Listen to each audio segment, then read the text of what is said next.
अहिड़ो हिकु तूफ़ान अचानक लोॾाए छॾी जंहिं जान अचानक। दॿियल नोट भी निकिरी आया, लखनि जो थियो नुक़सान अचानक। नोट जा के सौदागर थी विया, नियम नया उजागर थी विया। भरियल तिजोरियूं नोट हा जेके, ॾिसंदे ॾिसंदे कागर थी विया। घणनि जा वारा न्यारा थी विया, घणेई भागनि वारा थी विया। ॾिसंदे ॾिसंदे हिकु पल में ई नोट घणनि जा कारा थी विया। दोस्तों, हीअ उन वक़्त जी ॻाल्हि आहे जॾहिं हिंदुस्तान में नोटबंदी थी। अचानक सां हिकु अनाउंस थियो, अॼु राति 12 वॻे खां पोइ 500 1000 नोट बंदि। पूरे हिंदुस्तान में हाहाकार मची वई। हाणे छा थींदो, मुंहिंजो छा थींदो, मूं वटि हेतिरा बयान, मां छा कयां। इन टेंशन में पूरी दुनिया, हिंदुस्तान, उन जे अलावा ज़ाइफ़ूं अलॻि परेशान। उन्हनि वीचारियुनि वॾे शिद्दत सां, वॾे प्यार सां पंहिंजे घोटनि जे खीसे मां जंहिं जंहिं सुरकाए रखिया पैसा, कंहिं अलमारियुनि में, कंहिं तिजोरियुनि में, कंहिं बोरियुनि में भरे रखिया, उन जे लाइ वॾो वेल थी वियो। उन खां कुझु ॾींहं पहिरियों ई मां घरवारी खां पुछियो, यार 5000 थी विया, अॻिले हफ़्ते वापसि कंदोसीं। चई, मूं वटि किथां आया पैसा, मां रखंदी आहियां छा अलॻि सां। ऐं जे अनाउंस थियो 4 ॾींहंनि खां पोइ घरवारी आई, चई 25,000 रुपया हे त मटाए ॾियो। अरे मां चुम भेणा, 4 ॾींहं पहिरियों अञा तोखां पुछो आहे 5000 अथई, तूं चई कान्हनि खे, हे 25,000 किथां आहे। चई, पतो ई न हो, कपिड़नि जे पोयां पिया, मूंखे यादि थोरी हो।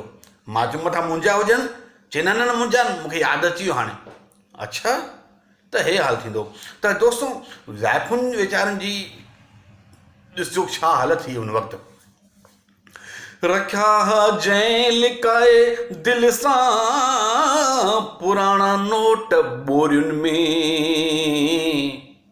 पतो छा हो भलो नाहे घोट जे नोट चोरियुनि में।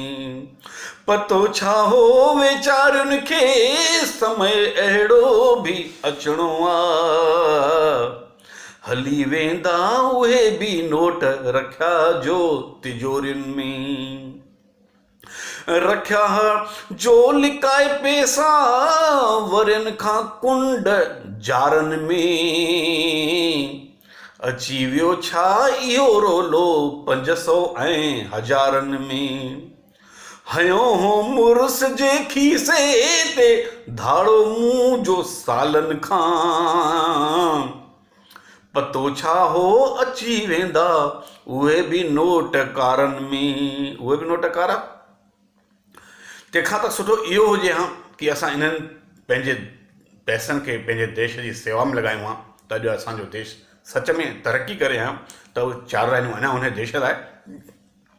वया जो देश जे पेटे उहो भी दान असांजो आहे, भरियूं हा टैक्स इनकम जो इन्हीअ में शान असांजो आहे।